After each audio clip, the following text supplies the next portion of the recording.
जिल्ह्यातील अतिवृष्टी अनुदानामध्ये 50 कोटी रुपयाचा घोटाळा झाल्याची आज बातमी एका दैनिकामध्ये प्रकाशित झाली। हा 50 कोटीचा नव्हे तर 100 कोटी रुपयाचा घोटाळा आहे हे आम्ही ठामपणे सांगू शकतो, कारण की आम्ही जिल्हाधिकारी तहसीलदार यांच्याकडे याबाबत वारंवार तक्रारी केल्या, मात्र या तक्रारीची कोणतीही दखल जिल्हाधिकारी आणि तहसीलदार यांनी घेतलेली नाही। अनेक शेतकऱ्यांनी तक्रारी केल्यात की गावात जो व्यक्ती नसताना त्याच्या नावावर अनुदान दिलं, शेती नसतानाही त्यांना अनुदान दिलं, गावातीलच नव्हे तर तालुक्यातील आणि जिल्ह्याबाहेरील शेतकऱ्यांना सुद्धा अनुदान देण्याचा प्रताप या तलाठी आणि महसूल यंत्रणेने केला।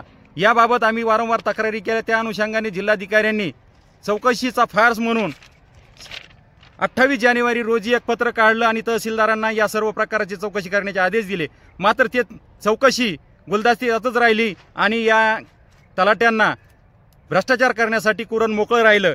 त्या अनुषंगाने परत 17 जानेवारी रोजी उपजिल्हाधिकारी यांनी सर्व तहसीलदारांना पत्र काढलं की आपल्या भागातील आपल्या तालुक्यातील सर्व आठानुसार सर्व शेतकऱ्यांना अनुदान प्राप्त होतंय की नाही याची खातरजमा करा, त्याच्या तलाट्याच्या DSS चेक करा आणि त्यानुसार अनुदान वाटप करा। मात्र त्यालाही या तलाठी महोदयांनी वाटाण्याच्या अक्षिद्या देऊन भ्रष्टाचाराचं कुरण परत सुरूच ठेवलं।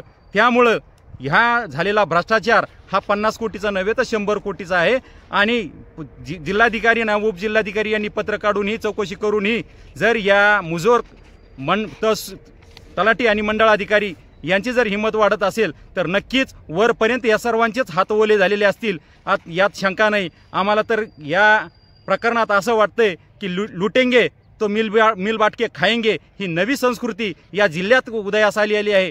या सर्व प्रकाराची आता आम्ही माननीय महसूल मंत्री यांच्याकडे तक्रार करणार आहोत आणि झालेल्या प्रकाराची सर्व चौकशी करून दोषी तलाठी मंडळाधिकारी यांच्यावर गुन्हे दाखल करून त्यांच्याकडून सर्व लूट झालेले अनुदान हे वसूल करण्यात यावं, हीच मागणी आमची शासनाकडे राहील।